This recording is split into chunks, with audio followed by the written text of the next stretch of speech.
होता है कराइटो। क्या होता है? कराइटो। और इसका जो अध्ययन किया जाता है उसको बोला जाता है कैटोलॉजी। क्या बोला जाता है? कैटोलॉजी। चूंकि कोशिका क्या होता है, तो कोशिका जो होता है वो मानव शरीर की सबसे छोटी इकाई होती है। आगे पता होगा, आगे इसमें बताया जाएगा कि कोशिका के अंदर अनेक चीजें रहती है। माइटोकॉन्ड्रिया होता है, गोल्जी बॉडी होता है, राइबोसोम पाए जाते हैं, इसमें न्यूक्लियर होता है, ठीक, सारे चीजें इसमें पाए जाते हैं। इसकी जो जीवित कोशिका होती है, जीवित कोशिका की खोज एंटोनी निवाल ल्यूनर हक ने किया था। जो इसका सिद्धांत दिया था वो दिया था स्लाइडेन तथा स्वान ने। और सबसे छोटी जो कोशिका होती है वो होती है माइक्रोप्लाज्मा की, और सबसे जो बड़ी कोशिका होती है वो होती है शुतुरमुर्ग की अंडे की।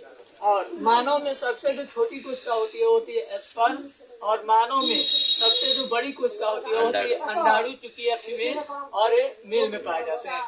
मानव में जो सबसे लंबी जो कोशिका होती है वो न्यूरॉन की होती है। जैसे कि कुतुब मीनार ऊंचा होता है और लाल किला क्या होता है? चौड़ा। इस प्रकार से, और जो विभाजन रहित होती है वो होता है न्यूरॉन विभाजित नहीं होता है। इसकी जो सेल होती है सेव पॉइंट माना जाता है। इसीलिए जो भी अपने प्रशासन होते हैं, एडमिनिस्ट्रेटिव जो भी लोग होते हैं वो बोलते हैं कि आप हेलमेट का क्या करो, यूज करो, ताकि आपका ये जो सिर है वो क्या रहे, सेफ रहे।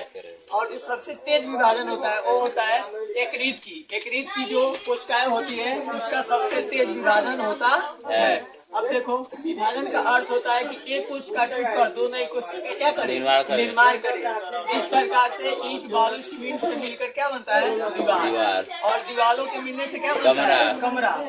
और कमरे के मिलने से एक गगनचुंबी इमारत बनता है जिसको बोलते हैं स्काई स्क्रैपर। क्या बोला जाता है? Sky scraper. और ठीक उसी प्रकार के सेल के मिलने से ऊतक बनेगा, और ऊतक के मिलने से अंग, और अंग के मिलने से क्या बनेगा? शरीर।